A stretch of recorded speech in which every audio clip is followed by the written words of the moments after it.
Hello students, I Dipendra welcome you all to magnet brains. सिंगेज mathematics, जिसके through आपको IIT JEE mains और advanced की हम तैयारी करवा रहे हैं। बहुत डिटेल्ड मैनर में पूरा 11th और 12th का मैथमेटिक्स का कंप्लीट सिलेबस कवर करते हुए हम करेंगे और अच्छे से कॉम्प्रहेंसिवली आपकी हर एक चीज़ करवाएंगे। ये जो पैकेज है सिंगेज मैथमेटिक्स का, ये 5 बुक्स में डिवाइडेड है। Coordinate geometry, calculus, vectors in 3D, algebra और ट्रिग्नोमेट्री। हम हर एक बुक के हर एक चैप्टर के हर एक कंसेप्ट को अच्छे से पढ़ेंगे, बहुत थरली पढ़ेंगे और एक अच्छी तैयारी आपकी करवाएंगे आईआईटी जेईई मेंस और एडवांस्ड लेवल तक की। ध्यान से सुनिएगा, हर एक लेक्चर को अच्छे से पढ़िए, हर एक लेक्चर अटेंड करिए, मिस मत करिए, बैकलॉग मत क्रिएट होने दीजिए और रिवाइज करके क्वेश्चंस प्रैक्टिस करिए। यही मोटिव या इंटेंट है हमारे इन लेक्चर्स का। अभी हम कोऑर्डिनेट ज्योमेट्री के सर्कल्स चैप्टर की एक्सरसाइजेस कर रहे हैं और इसके बाद अब हम मूव करेंगे जेईई एडवांस्ड के प्रीवियस ईयर्स क्वेश्चंस पर, सर्कल चैप्टर्स पर बेस्ड। बिना किसी डिले के लेक्चर शुरू करेंगे, जानते हुए कि किंडरगार्टन से 12th स्टैंडर्ड तक अलग अलग बोर्ड्स, अलग अलग मीडियम्स और कई सारे कॉम्पिटिटिव एग्जाम्स की हम आपको तैयारी कराते हैं, बिल्कुल फ्री ऑफ कॉस्ट। कोई चार्जेस नहीं मांगते, कोई सब्सक्रिप्शन खरीदने को नहीं कहते, कोई हिडन कॉस्ट नहीं होती है। ऐसा नहीं होता कि कोई ट्रायल वर्जन और कोई पेड वर्जन हो जो हम आपको लेने को कहें या फीचर अनलॉक करने को कहें। ये प्लेलिस्ट ज़रूर सेव करके रखना स्टूडेंट्स, इसके थ्रू आप हमेशा ऑर्गेनाइज्ड मैनर में चीज़ें एक्सेस कर पाएंगे। पहला क्वेश्चन आज का देखिए। 2 सर्कल है जिनकी एक्सटर्नली टेंजेंट्स हैं, है ना, वो टच कर रहे हैं और जो लाइन पी ए बी और P A dash B dash हैं वो उनकी कॉमन टेंजेंट है, जहां पर ऑफ कोर्स ए और ए डैश पर स्मॉलर सर्कल को और बी डैश पर वो बड़े सर्कल को टच करती हैं। वो ये कहना चाह रहे हैं कि 2 सर्कल्स जो हैं वो एक्सटर्नली एक दूसरे को टच कर रहे हैं, they are touching externally each other. तो पहली बात तो 2 सर्कल्स एक दूसरे को एक्सटर्नली टच कर रहे हैं। तो अगर 2 सर्कल्स जो एक दूसरे को एक्सटर्नली टच कर रहे हैं, अगर मैं वो ड्रॉ करता हूँ, तो मान लो ये आपका पहला सर्कल है और इसी का एक और दूसरा सर्कल बना लेता हूँ, लेट्स से मैं ये वाला, है ना, और ये दोनों सर्कल्स एक दूसरे को ऑफ कोर्स एक्सटर्नली टच कर रहे हैं, राइट। ये दोनों सर्कल्स एक दूसरे को एक्सटर्नली टच अगर कर रहे हैं तो ये इस तरह का कोई सिनेरियो रहा होगा। अब वो कह रहा है इनकी आप बना दो सर टेंजेंट्स, इनकी अगर आप बनाते हो टेंजेंट्स तो आई थिंक एक टेंजेंट तो ये हो जाएगी, है ना। इसे मैं थोड़ा सा रोटेट कर लेता हूँ और ऊपर शिफ्ट कर देता हूँ, तो सर ये रहेगी आपकी hopefully one of the tangents to the circle, है ना। आई थिंक सर ये एक टेंजेंट बन जा रही है और इसी तरीके से आपके पास एक और टेंजेंट है। एक और टेंजेंट कौन सी है सर? अगर मैं इसे थोड़ा छोटा बना लूँ तो चलेगा क्या? क्योंकि मुझे लग रहा है मुझे थोड़ा स्पेस और चाहिए होगा, तो मैं थोड़ा सा इसे प्रिसाइजली बना लेता हूँ। एक सर्कल को थोड़ा छोटा बना लेते हैं ना, तो एक सर्कल थोड़ा छोटा बनाते हैं और दूसरा सर्कल ऑफ कोर्स हम थोड़ा बड़ा बना लेते हैं ताकि चीज़ें हमारी आसानी से हमें दिख जाए बनती हुई, है ना। तो ये हमारे दोनों सर्कल्स आपके बन रहे हैं जिनको मैं कॉमन ग्राउंड पर लाना चाह रहा हूँ इस तरीके से। अब देखना भाई, अब आपको कहना है सर इनकी टेंजेंट्स आप बना रहे हो, तो इनकी जब टेंजेंट्स आप बना रहे हो तो एक टेंजेंट तो ये हो जाती है ना। एक टेंजेंट तो सर ऑफ कोर्स आपकी ये हो जाती है, जैसे अगर आप थोड़ा शिफ्ट डाउन करें तो this is behaving as one of the tangents. और सिमिलरली एक और टेंजेंट जब आप बनाएंगे, एक और टेंजेंट जब आप बनाएंगे तो वो टेंजेंट कुछ ऐसी जा रही होगी जो कि क्लियरली आपकी कुछ इस तरीके से इसे टच कर रही होगी। इसे मैं थोड़ा सा ऊपर लिफ्ट करूँ, so would it behave like one of the tangents? I think it must with some meticulous efforts I must say, है ना। तो ये आपकी दूसरी टेंजेंट है। क्या इस बात से किसी भी स्टूडेंट को कोई आपत्ति?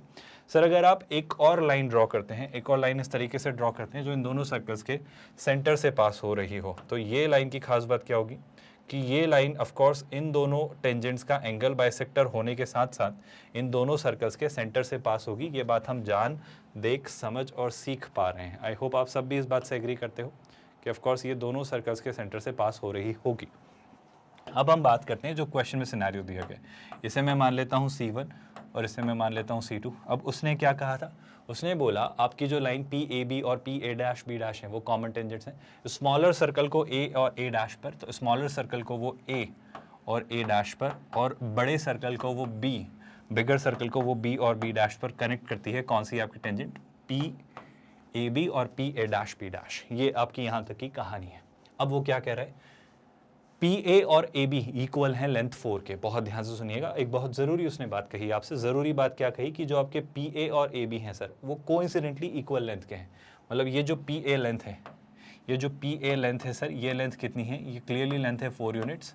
और इसी तरीके से वो आपसे कहना चाह रहे हैं कि ये जो ए बी लेंथ है, ये जो ए बी लेंथ है, ये भी कितनी है? 4 यूनिट्स। और ऑफ कोर्स अगर ऐसा है तो मैं बिल्कुल बिना हिचक के कहूँगा कि पी ए डैश और A B dash B dash भी इक्वल लेंथ के होंगे, क्योंकि ये भी 4 यूनिट्स होगा, ये भी 4 यूनिट्स होगा, क्योंकि चीज़ें बिल्कुल सिमेट्रिकल हैं। यहाँ तक तो कोई परेशानी नहीं है। अच्छा सर यहाँ तक कोई परेशानी नहीं है, तो अब क्या? अब मेरा आपसे ये कहना है, ज़रा ध्यान से देखो भाई और कुछ चीज़ों के जवाब दो। वो पूछ रहा है the square of the radius of the smaller circle is, मतलब जो आपका छोटा वाला सर्कल है उसकी रेडियस का अगर मैं स्क्वायर कर दूं तो उसकी कितनी वैल्यू होगी, वो आपसे पूछ रहा है। सर कैसे सोचेंगे, क्या करेंगे, कोई थॉट, कोई आइडिया, कोई दिमाग में आपके बात? मेरा कहना है आप ऊपर वाले ट्रायंगल को ध्यान से देखो और कोशिश करो कि क्या आप किसी तरीके से इसमें, मतलब ऊपर वाले ट्रायंगल में, अगर मैं यहाँ पर आपकी रेडियस और कनेक्ट कर दूँ, जैसे कि मान लो ये है ना, तो मैं AC1 को कनेक्ट कर देता हूँ ऑफ कोर्स, और मैं BC2 को भी कनेक्ट कर देता हूँ, है ना, कोई दिक्कत तो नहीं है। और ऑफ कोर्स ये क्या हो जा रही है सर, आपकी रेडियस। अब मेरा जो आपसे कहना है, अगर आप इन दो ट्रायंगल्स को गौर से देखें, कौन से दो ट्रायंगल्स की बात कर रहे हो सर आप? मैं बात कर रहा हूँ आपसे PAC1 की, मैं बात कर रहा हूँ आपसे PAC1 की, और मैं आपसे बात कर रहा हूँ PBC1 की। ऐसा क्यों सर? आप प्लीज़ इस बात को देखो भाई, ये जो एंगल है ऑफ कोर्स रेडियस ने परपेंडिकुलर ड्रॉप किया है, मतलब रेडियस जो है आपकी टेंजेंट पर परपेंडिकुलर होती है, और इन बातों के साथ ये बात तो तय है कि ये कॉमन एंगल है।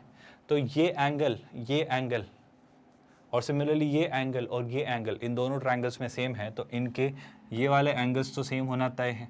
और एंगल सिमिलैरिटी से कहना है इसे कि सर PAC1 जो आपका ट्रायंगल है वो PBC1 के सिमिलर होगा। इस बात को एज अ फैक्ट याद रखना, इसे बार बार प्रूव करने की जरूरत नहीं होनी चाहिए। मतलब इसे जब भी आप देखें तो आपको याद रहे कि हाँ सर ये एक बात है जो आप हमेशा याद रखें। क्या यहाँ तक कोई दिक्कत स्टूडेंट्स? आई होप यहाँ तक कोई परेशानी नहीं है, कोई दिक्कत नहीं है, कोई भी दिक्कत नहीं है। अब अगर मैं आपसे दो चीज़ों का रेशो पूछूं, अगर मैं पूछूं इन दोनों ट्रायंगल्स की अगर मैं बात करूं, तो देखो इस ट्रायंगल में मैं अगर इसकी रेडियस और इस लेंथ पर आपसे बात करूं तो इसकी रेडियस कितनी है सर? इसकी रेडियस को अगर मैं थोड़ी देर के लिए कह लूँ R1 और इसकी रेडियस को थोड़ी देर के लिए मैं कह लूँ R2, तो आपसे जो मैं पूछना चाह रहा हूँ वो ध्यान से देखो भाई। एक बड़ा सिंपल सा सवाल है, आप बताओ, ये AC1 इस वाले ट्रायंगल की बात कर रहा हूँ, तो ये AC1 है, ये क्या है सर आपका AC1, और इसकी ये जो परपेंडिकुलर है इसको मैं इसके बेस यानी किससे AP से डिवाइड कर रहा हूँ। तो अगर ये सिमिलर है तो सिमिलैरिटी के अकॉर्डिंग रेशो वाइज BC2 और BP भी बराबर होंगे। बिल्कुल सर, तो आपके BC2 और BP का रेशो भी वही होगा। इससे अगर मैं किसी एक नए कंक्लूजन की तरफ पहुंचूं तो मैं क्या कहूँगा, सर AC1 है आपके सर्कल की रेडियस यानी R1, है ना, और AP कितनी है सर? ये लेंथ है 4, कोई दिक्कत तो नहीं।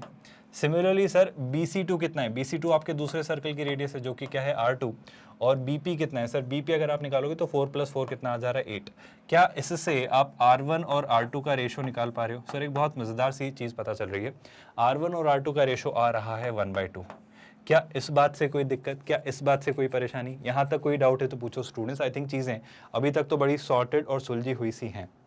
अब अगर मैं आपसे पूछूं, अगर आप किसी भी एक राइट एंगल ट्रायंगल में पाइथागोरस थ्योरम के पर्सपेक्टिव से सोचें, किसी भी एक राइट एंगल ट्रायंगल में अगर आप पाइथागोरस थ्योरम के पर्सपेक्टिव से सोचें या दोनों में सोच लें, तो आप एक बहुत ज़रूरी बात निकाल पाओगे। क्या बात निकाल पाओगे?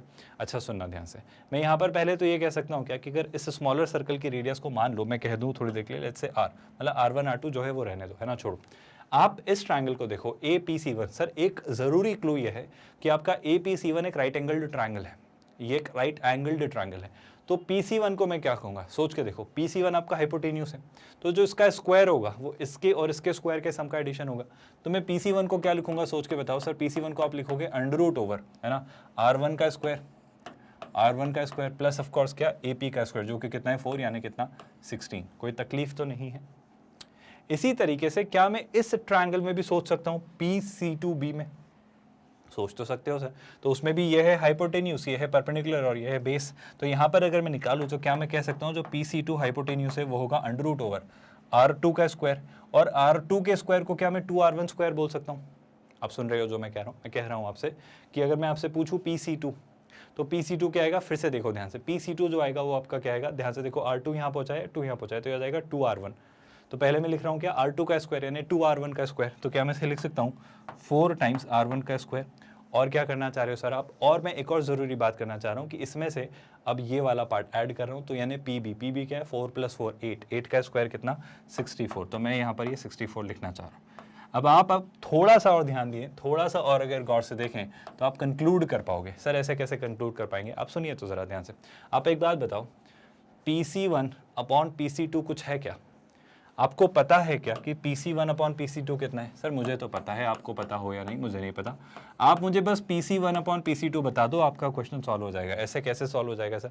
आप खुद देखो ना, आपको पता है PC1 अपॉन PC2, आपको बहुत अच्छे से पता है, बहुत सारे तरीकों से पता है, आप जिस तरीके से निकालना चाहो उस तरीके से पता है।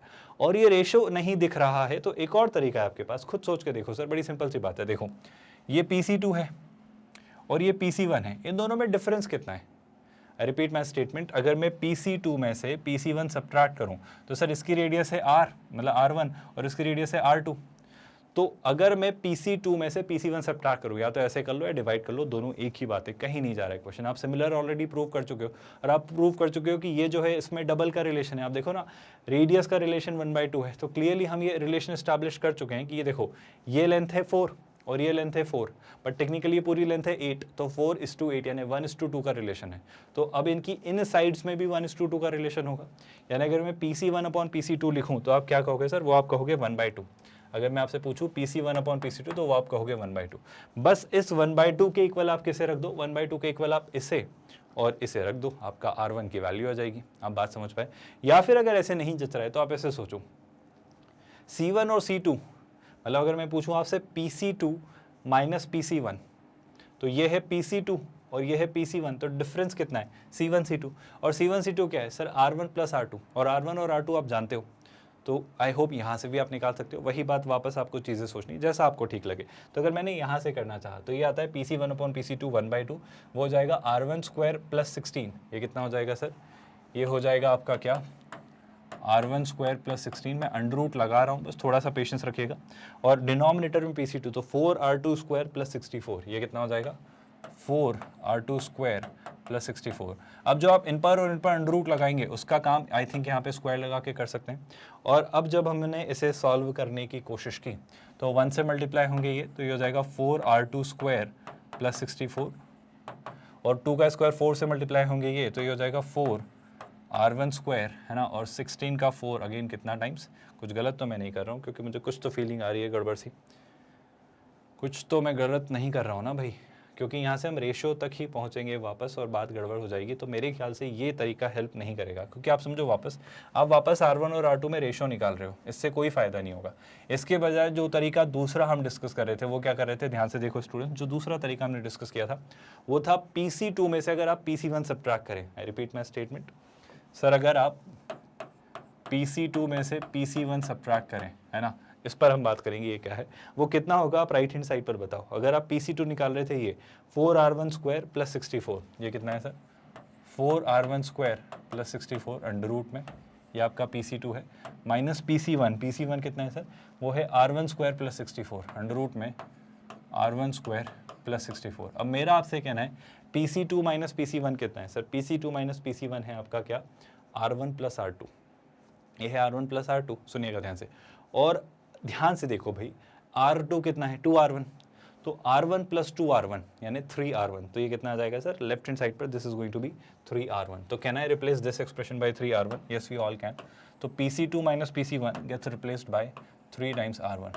Now here comes the most tricky part. अब आपको R1 का स्क्वायर निकालना है, जिसको निकालने के लिए मुझे थोड़ी मेहनत तो अब करनी पड़ेगी, थोड़ी चीज़ें तो सोचनी पड़ेंगी, पर एक मेहनत आपकी आसान हो सकती है अगर आप चीज़ें ध्यान से देखें तो। कैसे देख लें सर? आई होप आपको ये पार्ट दिख रहा है। एक बात सोच के देखो स्टूडेंट्स, आपने बस थोड़ा ध्यान नहीं दिया, क्या यहाँ से मैं 4 कॉमन ले सकता हूँ? आई होप मैंने कुछ गलत तो नहीं लिखा है। R1 प्लस 64 क्यों लिख लिया है? बस यही तो गलतियाँ हम करते हैं। ये 64 नहीं है ना, ये कितना है? 16 है। आई होप आप में से कई सारे स्टूडेंट्स ने नोटिस किया। अगर मैं यहाँ से 4 कॉमन लेता हूँ, रिपीट माई स्टेटमेंट, अगर मैं यहाँ से 4 कॉमन लेता हूँ तो आप देखो ये कितना है? 4 और ये 16, तो 4 कॉमन लेते ही अंदर बचेगा 1, और 64 का 4 कितना? 16 टाइम्स। लेकिन अंडर रूट के बाहर अगर 4 आया, अगर अंडर रूट के बाहर 4 आया तो कितना दे देगा आपको? 2। तो ये है 2 टाइम्स और ये है 1। आप समझ रहे हो, ये आइडेंटिकल है और ये आइडेंटिकल है। 2 टाइम्स x माइनस x कितना होता है? x, तो हो जाएगा 3R1 is equal to under root over R1 square plus 16। क्या आप मेरी बात समझ पाए? सर एक छोटा सा काम कर लीजिए, आपका लाइफ सॉर्ट आउट हो जाएगा अगर आप दोनों तरफ स्क्वायर कर दें। तो 3R1 का स्क्वायर कितना? 9R1 का स्क्वायर, ये कितना हो जाएगा सर? ये हो जाएगा आपका R1 स्क्वायर और ये हो जाएगा प्लस 16। R1 स्क्वायर इधर आया तो ये हो जाता है 8R1, है ना, स्क्वायर इज इक्वल्स टू 16, तो r1 स्क्वायर कितना आ रहा है सर, r1 स्क्वायर आ रहा है 16/8 यानी 2। आई थिंक सर एक आसान, बेहतरीन, सिंपल सा, सुलझा हुआ सा क्वेश्चन था जिसमें कोई बहुत मुश्किल, बहुत डिफिकल्ट बातें हमसे नहीं कही गई थी और ये आसानी से हम निकाल पाए, सोच पाए और देख पाए। तो r1 का स्क्वायर कितना है सर 2, और इस बेसिस पे आप मार्क करोगे कौन सा ऑप्शन, ऑप्शन तो नहीं है, न्यूमेरिकल आंसर टाइप क्वेश्चन है, तो यहाँ पर आप फीड करोगे 2। अब यहाँ पे पॉसिबिलिटी बहुत कम होती है, आप सोच रहे हो न्यूमेरिकल आंसर टाइप है, अब यहाँ पे ऑप्शन नहीं है, तो आपको आंसर लाना ही है और उसे वहाँ लिख कर आना है। इनपुट आपकी कैटेगरी दी जाएगी, वहाँ पे कीबोर्ड से आपको लिखकर सबमिट करना होगा आंसर। तो सोच रहे हो आप, इस तरीके से भी आपको सोचना है चीज़ें। ये क्वेश्चन अगर समझ आया, आई थिंक टफ नहीं था। ये बात याद रखना कि जब भी ऐसा कुछ हो तो ये बात एप्लीकेबल होती है। इसके बाद अगर मैं आपसे दूसरी बात करूँ तो ये रहा आपका एक और क्वेश्चन। यहाँ पर वो कह रहा है आपसे कि सर जो एक्यूट एंगल है between this line and this circle is theta, तो 9 cos थीटा की वैल्यू बताओ।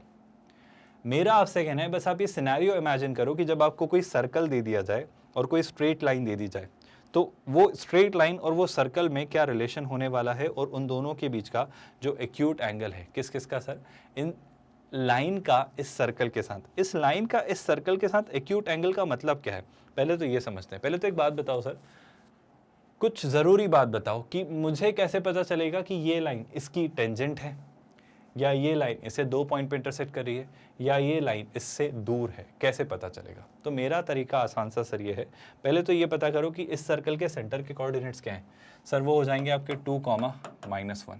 इस सर्कल की रेडियस बता सकते हो क्या? निकाल लेते हैं सर। आई होप आपको दिख रहा है 2, -1 है ना।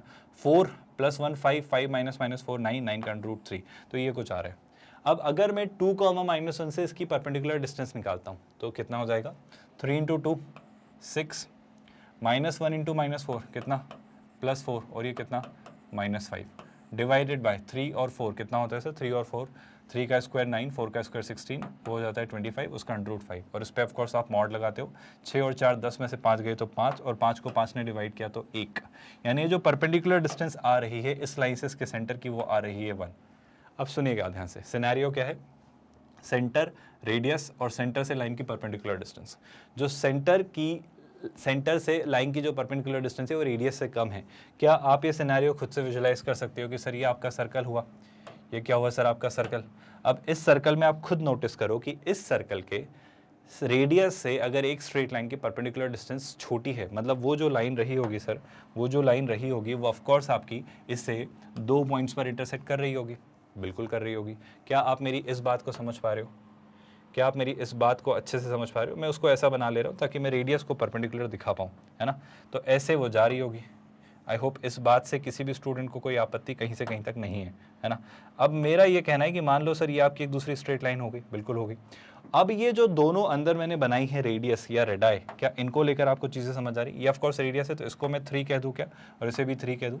और इसके सेंटर के कोऑर्डिनेट कितने हैं सर? इसके सेंटर के कोऑर्डिनेट्स हैं 2, -1। बिल्कुल सही बात है सर।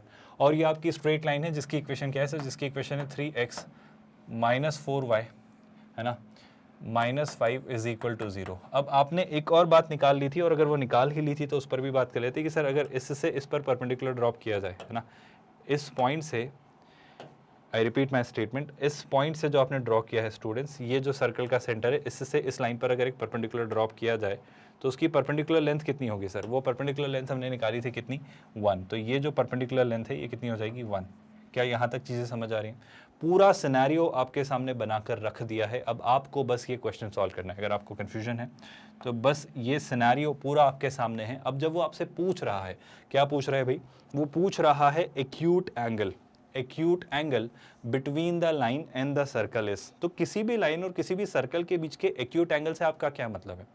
किसी भी लाइन और किसी भी सर्कल के बीच के एक्यूट एंगल से मेरा तात्पर्य है, लाइन और सर्कल के बीच एक्यूट एंगल का मतलब है कि सर इस पॉइंट पर, जहां पर इस लाइन ने सर्कल को intersect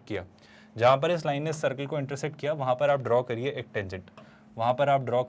tangent, I repeat my statement, वहां पर हमने क्या ड्रॉ की भाई? एक टेंजेंट। अब इस टेंजेंट ने, जो सर्कल और लाइन का पॉइंट ऑफ इंटरसेक्शन है, यहां भी बना सकते थे, कोई फर्क नहीं पड़ता, वही आंसर आएगा।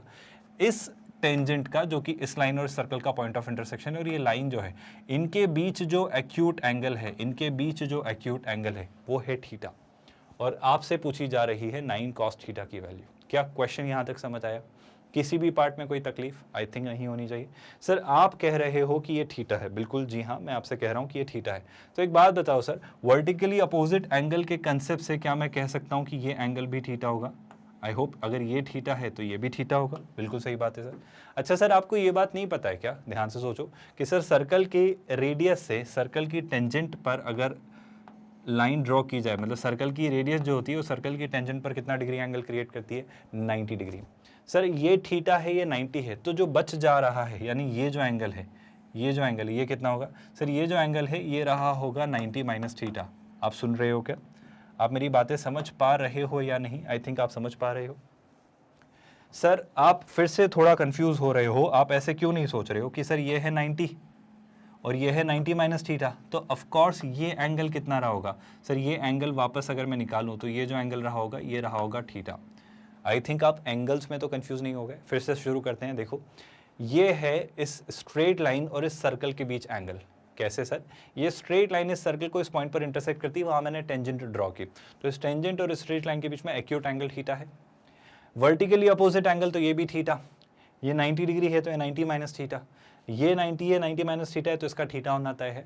अब अगर मैं आपसे पूछूं कि आप कॉस थीटा मुझे निकाल कर बताओ, तो कॉस थीटा मैं निकाल सकता हूं। कैसे निकाल सकता हूं? सोच के देखना स्टूडेंट्स, बड़ी बेसिक सी बात है, सिंपल सी बात है। सर आपके पास परपेंडिकुलर है कितना? 1, आपके पास रेडियस है कितनी? 3। तो अगर आपके पास परपेंडिकुलर और हाइपोटेन्यूस है, परपेंडिकुलर और हाइपोटेन्यूस है, तो आप क्यों नहीं निकाल सकते? बिल्कुल निकाल सकते हैं। आई रिपीट माय स्टेटमेंट, अगर आपके पास परपेंडिकुलर और हाइपोटेन्यूस है तो आप क्यों नहीं निकाल सकते? अगर परपेंडिकुलर और हाइपोटेन्यूस है, सुनिएगा ध्यान से, क्या मैं इस एंगल पर थोड़ी देर आपसे बात करूं? सर ये कितना है? 90 माइनस थीटा। अगर मैं यहाँ पर इस एंगल का साइन रेशो लेता हूँ, मैं आपसे क्या पूछ रहा हूँ, अगर मैं इस एंगल का साइन रेशो लेता हूँ, अगर मैं लेता हूँ आपसे साइन 90 माइनस थीटा, तो इस एंगल का साइन रेशो लेना मतलब इसके अपोजिट परपेंडिकुलर और इसका हाइपोटेन्यूस, वो कितना हो जाएगा? सर वो हो जाएगा 1/3। किसी भी स्टूडेंट को कोई आपत्ति तो नहीं है? सर अभी तक तो नहीं है। और जब आपने 1/3 से साइन 90 माइनस थीटा को पूछा, तो साइन ऑफ 90 माइनस थीटा कितना हो जाएगा? सर ये हो जाएगा कॉस थीटा, ये हो जाएगा कॉस थीटा, जो कि कितना आ रहा है? 1/3। आपसे कॉस थीटा नहीं पूछा सर, आपसे 9 कॉस थीटा पूछा है, तो 9/3 कितना हो जाएगा? सर ये हो जाएगा 3, और इस क्वेश्चन का आप मार्क करेंगे answer 3।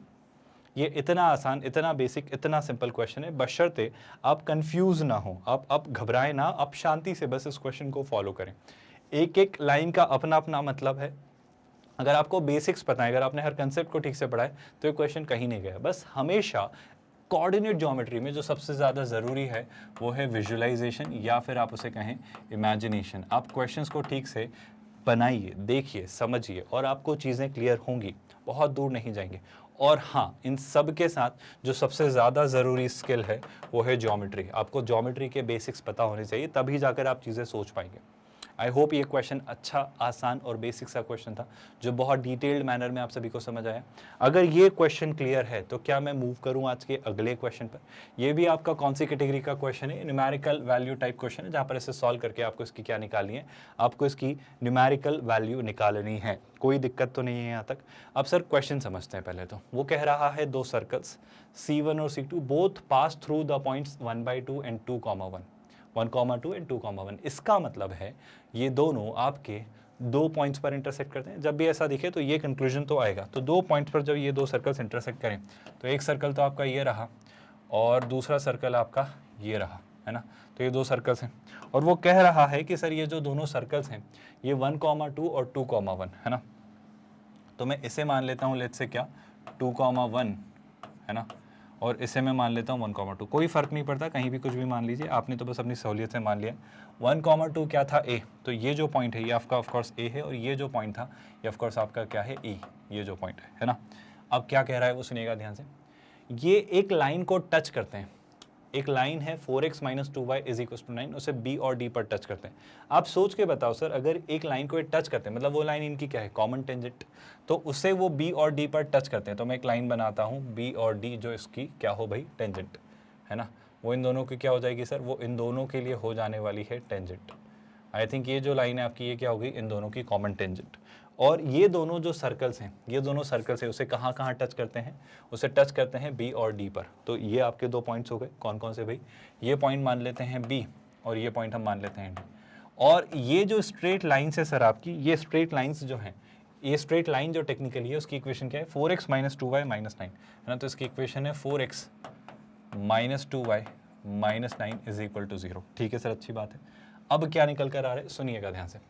The possible coordinates of a point C, the possible coordinates of a point C, C क्या है, सच दैट द क्वाड्रिलैटरल, कौन सा, A B C D is a parallelogram. अब वो पूछ रहा है आपसे कि ए बी सी डी, अब ए बी सी डी अगर मैं बनाना चाहूं तो देखो भाई, मुझे ए पता है, बी पता है, डी पता है, अब मुझे सी चाहिए। तो टेक्निकली अगर मैं आपको कुछ चीज़ों पर बात करूं तो सर आप एक काम करो, आप ए से बी को मिलवा दो, तो ये रहा ए और बी का मिलन, है ना। आप सर ए से डी को मिलवा दो, ये रहा ए से डी का मिलन। अब आप खुद सोच के बताओ सर, जब आपने ए बी और ए डी को मिलाया तो आपको क्या नहीं दिख रहा है कि अगर आप इसे पैरेललोग्राम बनाना चाहते हैं तो सी को आप कहीं ऐसी जगह लोगे जहाँ पर ये पैरेललोग्राम बन रहा हो। तो आई थिंक ये पैरेललोग्राम कुछ इस तरीके से, है ना, थोड़ा सा इसे मैं टिल्ट कर दूंगा, कुछ इस तरीके से ये एक आपका पैरेललोग्राम बन रहा होगा, है ना। मैंने थोड़ा सा उसे पुश कर दिया ऊपर की तरफ, बट आई होप आप मेरी बात समझ पा रहे हो। और ये आपका पैरेललोग्राम बनेगा और ये जो पॉइंट आएगा आपका यहाँ पर, ये पॉइंट आपका कौन सा होगा, सी। कोई दिक्कत, कोई परेशानी तो नहीं है। अब इस सी के कोऑर्डिनेट्स उसने कहे क्या हैं सर, सी के कोऑर्डिनेट्स हैं a कॉमा बी, और वो फाइनली आपसे पूछ रहा है मॉड ए बी की वैल्यू जो हम निकाल लेंगे। पर क्या यहाँ तक आपको सारी बातें समझ आई, यहाँ तक ये पूरा क्वेश्चन क्लियर है क्या? अगर यहाँ तक कोई भी डाउट है तो पूछो, वरना फिर हम आगे बढ़ेंगे। एक बात जो हमने हमेशा से सीखी है, जो हमेशा से हमने देखते सीखते समझते आए हैं शुरुआत से, कि सर ये बात तो तय है क्या सर, कि ये जो आपकी कॉमन कॉर्ड होगी, ये जो आपकी कॉमन कॉर्ड यहाँ पर बनेगी, वो कॉमन कॉर्ड आपके इस पैरेललोग्राम के ऑफ कोर्स यहाँ से गुजरेगी, है ना। मैं स्ट्रेट लाइन बनाना चाह रहा था, तो ऑफ कोर्स ये जो कॉमन कॉर्ड आपकी होगी वो ऑफ कोर्स आपके इस तरीके से बन रही होगी कि वो क्लियरली आपके पैरेललोग्राम को ना सिर्फ टच करे बल्कि उसके इस पॉइंट से पास हो रही होगी, है ना। तो मैं इसे थोड़ा सा ऐसे ही बना लेता हूँ, क्योंकि हमने चीज़ें बहुत, मतलब ये परफेक्शन से नहीं बनाया पैरेललोग्राम, बिल्कुल परफेक्ट पैरेललोग्राम। तो मैं क्या करता हूँ, मैं इसे थोड़ा सा इस तरीके से बना लेता हूँ। मैं क्या कर लेता हूँ, एक पैरेललोग्राम का मुझे डायगोनल चाहिए, तो मैं डायगोनल लेता हूँ जो कि ऑफ कोर्स आपके इस पॉइंट से पास हो रहा होगा और यहाँ पर आकर मिल रहा होगा। तो ये क्या हो गया आपका डायगोनल। क्या यहाँ तक चीज़ें क्लियर हैं? इससे देखो और समझो, और अब क्या करना है उस पर बात करते हैं। दो ऑब्जर्वेशन से क्वेश्चन खत्म हो जाएगा। पहला ऑब्जर्वेशन आप सोच के देखो, आप ये बात रियलाइज करोगे कि सर ये जो आपका पैरेललोग्राम बन रहा है, इसमें ए और सी का मिड पॉइंट है, ये आपका यहाँ पर ये वर्टेक्स, ये E2,1 है, ये E है, और इसका जो मिड पॉइंट है वो है M। अगर मैं इसे थोड़ा सा अगर अच्छे तरीके से बताऊं तो प्लीज़ कंफ्यूज मत होना, ये जो E पॉइंट है ये 2,1 आपका ये वाला पॉइंट है, ये पॉइंट है आपका 2,1, है ना, घबराइएगा मत, ये आपका पॉइंट है E, और जिसकी मैं बात कर रहा हूँ वो है आपका मिड पॉइंट, जो कि है आपका मिड पॉइंट जो कि आपका लाई करेगा यहाँ, और इसे मैं डिनोट करता हूँ M से, और वो क्लियरली आपकी कॉमन टेंजेंट पर लाई करेगा। ये प्रॉपर्टीज़ है जो हमने पढ़ी हैं, बहुत अच्छे से डिस्कस की हैं सारी बातें, है ना। तो पहले तो मैं इस बात पर बात कर लेता हूँ कि सर जो M है वो मिड पॉइंट है, किसका, A और C का। तो मिड पॉइंट क्या होगा सर, वो हो जाएगा A + 1/2 कॉमा B + 2/2। और अगर ये मिड पॉइंट है जो कि है ऑफ कोर्स आपके अकॉर्डिंग क्या M, और M अगर इस लाइन पर लाई करता है तो क्या वो इस लाइन को, ये पॉइंट उस लाइन को सेटिस्फाई करेगा? बिल्कुल। तो 2 से 4 कैंसिल, तो क्या बचा, A + 1 का डबल, समझ रहे हो क्या। 2 से 2 कैंसिल, तो क्या बचा, -B + 2, और एक क्या दिख रहा है, -9 = 0। यहाँ से अगर मैं इसे सिंप्लीफाई करूँ तो देखो क्या मिल रहा है सर, आपको मिल रहा है 2A, यहाँ से मिल रहा है -B, 2 - 2 0, और ये हो जा रहा है -9 = 0। आपको A और B में एक इक्वेशन तो मिल गई, सब सही चल रहा है, 2A - B - 9, है ना। कुछ गड़बड़ तो नहीं की हमने, नहीं की सर। अब सुनना आप ध्यान से, अब आप एक और बात पे जोर दो, क्या कि सर देखो आपने इसका और इसका मिड पॉइंट तो निकाल लिया। अब आप सोच के देखो, अगर मैं आपसे पूछता, यहाँ पर ऑफ कोर्स ये पॉइंट था E आपका, ये कौन सा पॉइंट था, ये पॉइंट। अगर मैं आपसे पूछूं AE लाइन की इक्वेशन, तो ऑफ कोर्स AE लाइन आपकी जो कॉमन कॉर्ड है उसी पर C लाई करता है, ये पैरेललोग्राम ऐसे ही बनता है सिमेट्रिकली। तो आप बात समझो सर, AE की इक्वेशन क्या होगी सर, AE की इक्वेशन होगी 1,2 और 2,1 से पास होने वाला लाइन, तो y - y1, है ना, y - 2 इज इक्वल टू, है ना, दोनों का डिफरेंस 2 - 1 1, 1 - 2 -1, तो ये हो जाएगा -1 टाइम्स ये क्या हो जाएगा, x - 1। आई होप आप मेरी बात समझ पा रहे हो। ये आपकी लाइन की इक्वेशन है जो कि है आपकी इक्वेशन AE, है ना। तो AE लाइन की इक्वेशन जो है वो आपकी ये आ रही है। इसे मैं सिंप्लीफाई कर लूँ क्या, -x इधर लाए तो ये हो जाएगा x + y, ये -2 है और ये है +1 इधर आए तो -2 + 1 -1। अब आप एक बात ध्यान से देखो सर, ये जो AE लाइन है वही AM है, वही AC है, तो सी मतलब a कॉमा बी इस पर लाई करता है, तो a कॉमा बी इसको सेटिस्फाई करेगा, बिल्कुल करेगा सर। तो यहाँ से क्या आ जाएगा सर, यहाँ से आ जाएगा a plus B minus 1 is equals to 0। क्या आपको ये दोनों स्ट्रेट लाइंस की इक्वेशन समझ आ रही है? पहली जो आती है आपकी क्या, 2a minus B plus 9 is equals to 0, minus 9 is equals to 0, और दूसरी लाइन जो आपकी क्लियरली आ रही है a plus B minus 1 is equals to 0। कोई दिक्कत तो नहीं है, बस ऐसे एक बार क्रॉस चेक कर लो हमने कहीं कोई गड़बड़ तो नहीं कर दी। मुझे बस एक गड़बड़ जो लग रही है, बस इस इक्वेशन को मैं देखूं ध्यान से, तो देखो भाई ये है y माइनस 2, ये है आपका माइनस एक्स, है ना, माइनस 1 ही आ रहा था ना, और ये कितना आ जा रहा है प्लस 1, तो प्लस 1 इधर आएगा तो माइनस 1 होगा ना, पता नहीं क्यों हम ये गड़बड़ कर रहे हैं। तो माइनस 2 माइनस 1 कितना होगा सर, ये हो जाएगा माइनस 3। ये अगर हुआ माइनस 3 तो यहाँ भी आप माइनस 3 लिखिए, कोई दिक्कत तो नहीं भाई, इसे आप लिख दीजिए माइनस 3। अब क्या सर, अगर मैं इन दोनों को ऐड कर दूं, अगर मैं इन दोनों इक्वेशंस को ऐड करूं तो आपको एक रिजल्ट मिलेगा सर, ध्यान से देखो, b से b cancel, 2a plus a कितना सर, ये हो जाएगा 3a, और माइनस 9 माइनस 3 कितना माइनस 12, है ना। और होप आप समझ पा रहे हो, माइनस 12 उधर गए तो प्लस 12, तो a की वैल्यू आती है कितनी 4। आप सभी को समझ आ रहा है क्या सर, a की वैल्यू 4 या तो यहाँ रख दो या यहाँ रखा, तो 4 माइनस 3 कितना सर, 4 माइनस 3 1, b 1 उधर गया तो माइनस 1, तो b की वैल्यू कितनी आती है माइनस 1। तो अगर आपसे a कॉमा b के कोई कोऑर्डिनेट पूछता है ना, तो आप उसे कहते हैं 4 कॉमा माइनस 1। क्या आप ये बात समझ पाए? और 4 और माइनस 1 का जब आप प्रोडक्ट लेंगे तो वो कितना आ जाएगा माइनस 4, और इसका जब आप मॉड लेंगे तो वो हो जाएगा 4। तो इस क्वेश्चन का आंसर आप क्या मार्क करेंगे भाई, इस क्वेश्चन का आंसर आप इनपुट आंसर फीड करके आएंगे, जो कि होगा 4। क्या सारे क्वेश्चंस अच्छी तरीके से क्लियर हुए, अच्छे से समझ आई सारी बातें? ये सब कुछ बिल्कुल फ्री ऑफ कॉस्ट पढ़ाया जा रहा है स्टूडेंट्स, कोई चार्जेस नहीं है, कोई सब्सक्रिप्शन लेने को नहीं कह रहे हैं, कोई ट्रायल वर्जन या पेड वर्जन नहीं है, सब कुछ मतलब सिंगेज मैथमेटिक्स की जो आपकी बात हम कर रहे हैं, IIT JEE मेंस और एडवांस्ड लेवल की जो आपकी 11th और 12th के पूरे मैथ्स के सिलेबस को कवर करवाते हुए चीज़ें हो रही हैं।